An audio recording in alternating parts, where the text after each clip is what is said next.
Bienvenidos a la clase virtual de termorregulación. El objetivo de la clase es que el alumno comprenda la importancia de la regulación de la temperatura corporal de los animales domésticos en la producción animal. Esta clase se evaluará junto a la clase de medio físico en el trabajo práctico número 4. La temperatura corporal es de suma importancia para mantener las funciones metabólicas del animal. Recuerden que el metabolismo es un conjunto de reacciones químicas favorecidas por catalizadores como las enzimas. La temperatura afecta la velocidad de reacción y la actividad enzimática. Dentro de un determinado rango, el aumento de la temperatura provoca un aumento del metabolismo y viceversa. Pero fuera de este rango, el metabolismo se altera, se pierde la homeostasis y el animal muere. En el reino animal encontramos dos grupos de animales según la forma de controlar su temperatura corporal. Los homeotermos, que mantienen la temperatura corporal dentro de un estrecho margen, 1 o 2 grados centígrados, independientemente de la temperatura del medio. Poseen un sistema termorregulador que controla la temperatura corporal a través de diferentes reflejos involuntarios y estimulando actos de conducta voluntarios al hacer consciente la sensación de frío o de calor. El segundo grupo, los poikilotermos, su temperatura corporal varía según la temperatura del ambiente. Regulan su temperatura corporal con actos de conducta. No tienen un sistema termorregulador. Veamos el siguiente cuadro. En uno de los ejes está la temperatura corporal. En el otro está la temperatura ambiental. En rojo está la curva de temperatura corporal de un homeotermo. Se mantiene constante mientras baja la temperatura ambiental hasta el punto donde no llega a mantener su temperatura corporal, la cual desciende y lo lleva a la muerte.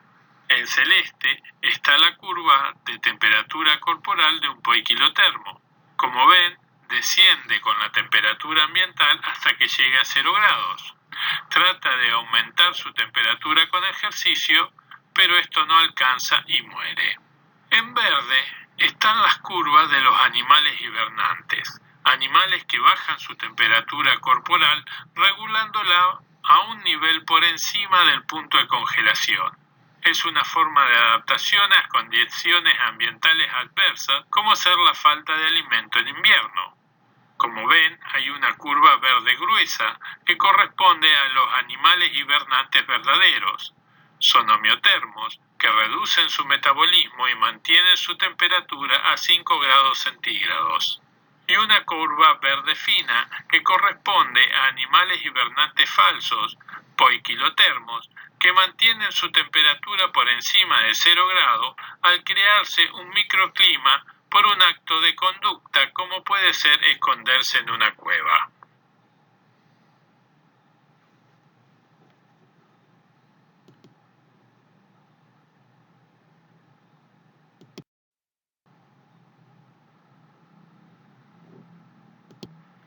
En los homeotermos, el sistema termorregulador posee dos elementos básicos.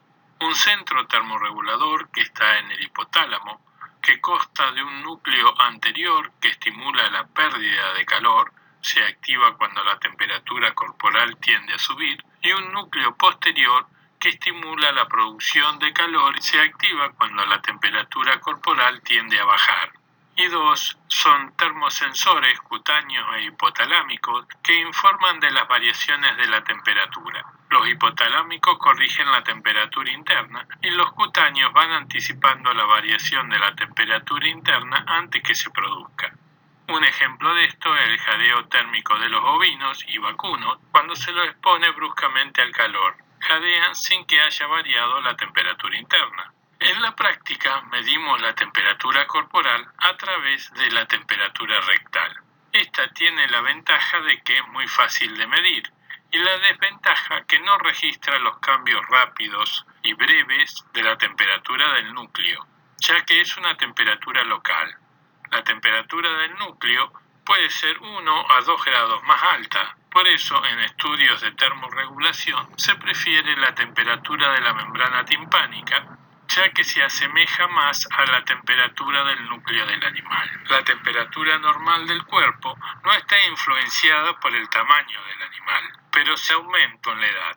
Por ejemplo, los animales jóvenes presentan de 0,5 a 2 grados centígrados más temperatura que los adultos. También aumenta con el ejercicio y la ingesta de comida. Fisiológicamente, la temperatura corporal aumenta con el estro y el final de la preñez. Disminuye con la esquila, el parto y la ovulación. La temperatura corporal también oscila durante el día y la noche, influenciada por los hábitos diurnos o nocturnos de cada especie, acompañada por la liberación de corticoides al comienzo de las actividades. A esto se lo denomina ritmo circadiano. Para aquellas especies con hábitos diurnos, la temperatura corporal es mínima a primera hora de la mañana y máxima al final de la tarde, reflejando la actividad y alimentación en el día y el descanso por la noche. La mayoría de las especies utilizadas en nuestro sistema productivo están incluidos en este grupo: el bovino, equino, ovino y porcino. Para aquellas especies con hábitos nocturnos, la temperatura corporal es máxima a primera hora de la mañana y mínima al final de la tarde, reflejando la actividad y alimentación en la noche y el descanso durante el día. Una especie incluida en este grupo es el felino doméstico. También la temperatura aumenta en estados patológicos como integrante del síndrome de fiebre.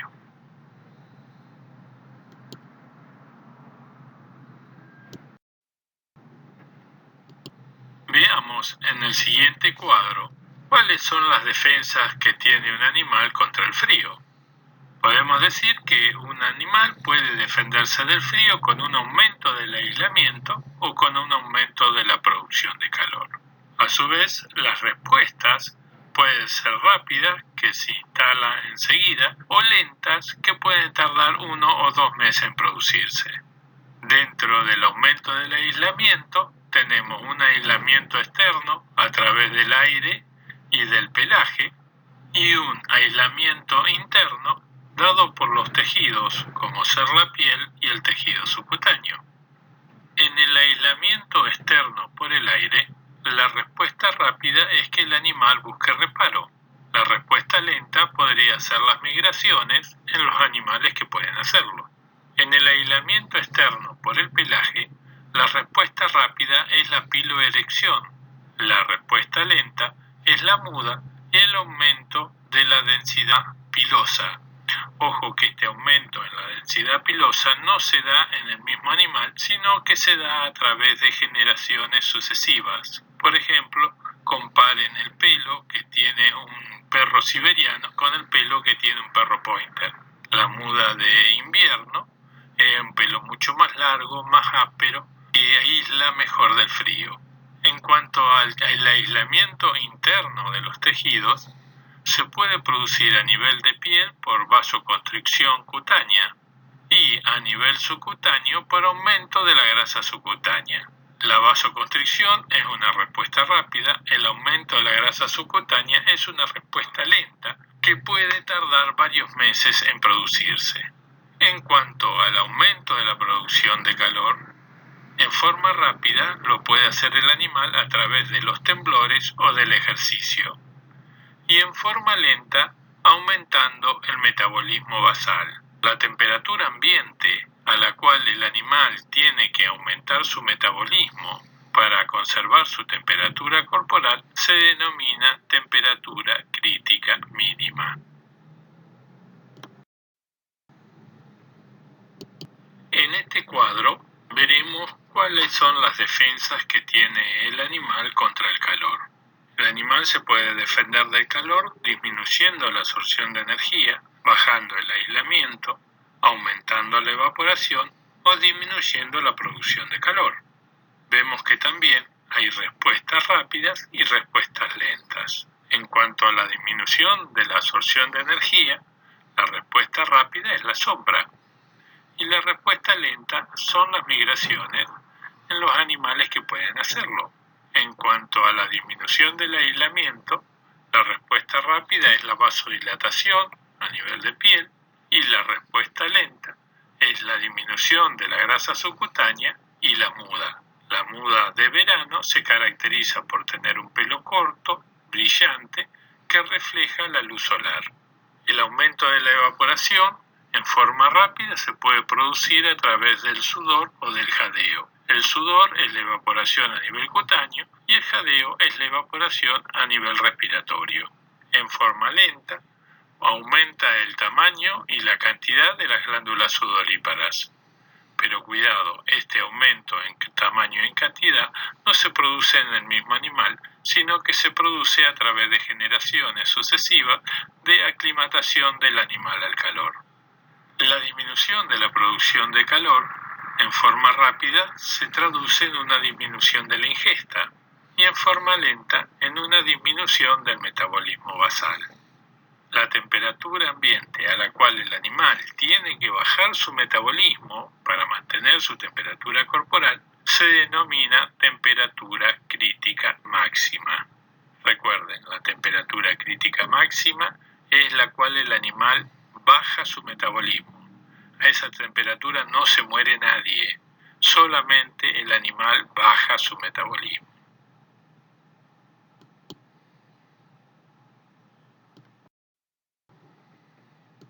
Como vimos en la clase de medio físico, el grado de intercambio de energía por radiación, conducción o convección depende del gradiente de temperatura que haya entre el animal y el medio. En cambio, cuando hablamos de evaporación, este de intercambio de energía depende del gradiente de presión de vapor de agua. Este gradiente está directamente relacionando la temperatura con la humedad. Es así que surge lo que se conoce como ITH o índice de temperatura-humedad, que le permite al productor predecir cuál va a ser el estrés que van a tener sus animales a determinada temperatura ambiente con determinada humedad ambiente. Veamos el siguiente gráfico. Pueden ver en una de las columnas está la temperatura en grados centígrados y en la parte de abajo está la humedad ambiente. Pueden ver, por ejemplo, que a 38 grados con un 10% de humedad el estrés es ligero, pero a esa misma temperatura con un 40% de humedad ya el estrés es moderado y con un 80% de humedad el estrés se transforma en severo. Cuando llega al 100% de humedad ya puede ser un estrés fatal para el animal.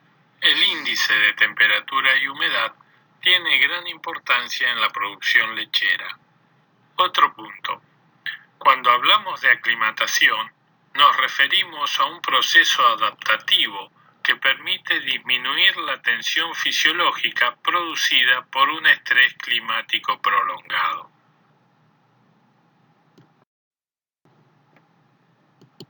Veamos ahora el gráfico de temperatura críticas ambientales. Verán que tienen una línea verde que representa la temperatura corporal del animal y una línea roja que representa el metabolismo, la actividad metabólica. La temperatura ambiental aumenta desde izquierda a derecha, como lo indica la flecha de abajo. Ahora vamos a empezar de arriba hacia abajo. Tenemos una zona de supervivencia, que es aquella donde el animal mantiene su vida. Tenemos una zona homeotérmica, que es aquella donde el animal mantiene su temperatura corporal. Tenemos una zona termoneutral, donde el animal mantiene su temperatura corporal sin necesidad de recurrir a su metabolismo. Y tenemos una zona de confort térmico, donde el animal en esa temperatura puede mantener su temperatura corporal sin recurrir a ningún mecanismo de defensa. La zona de confort térmico es la ideal desde el punto de vista de producción animal, porque el animal todo lo que come lo va a destinar a producir y no a defenderse contra el calor o contra el frío. Veamos ahora, fíjense en la parte de abajo, hay unas letras y letras primas, vamos a hablar del estrés por frío. Entre A y B, el animal defiende su temperatura corporal sin recurrir a su metabolismo. Pero, ¿qué hace? Tiene piloerección, vasoconstricción, hace ejercicio, busca refugio, o sea, utiliza todos los mecanismos de defensa contra el frío, excepto las modificaciones metabólicas. El punto B es donde el animal tiene que empezar a aumentar su metabolismo para conservar su temperatura corporal. El punto B es la temperatura crítica mínima. A medida que va bajando la temperatura del ambiente, el animal va aumentando su metabolismo para mantener su temperatura corporal. Llega un punto donde no puede aumentar más su metabolismo, la temperatura comienza a bajar y empieza un feedback negativo, baja la temperatura, baja el metabolismo y así sucesivamente hasta que llega al punto D, donde se produce la muerte por frío. El punto D es la temperatura letal 50, donde se mueren el 50% de los animales de experimentación. Vamos ahora al estrés por calor, la otra parte de la tabla. Como verán, esta parte es más angosta que la anterior, porque el estrés por calor tiene menos tolerancia que el estrés por frío. Entre A y B, ¿qué pasa?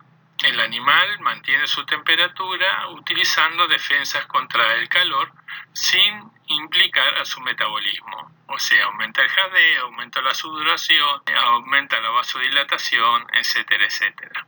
El punto B' indica la temperatura crítica máxima, porque a partir de ahí tiene que bajar su metabolismo, como lo ven en la línea roja, para mantener la temperatura corporal.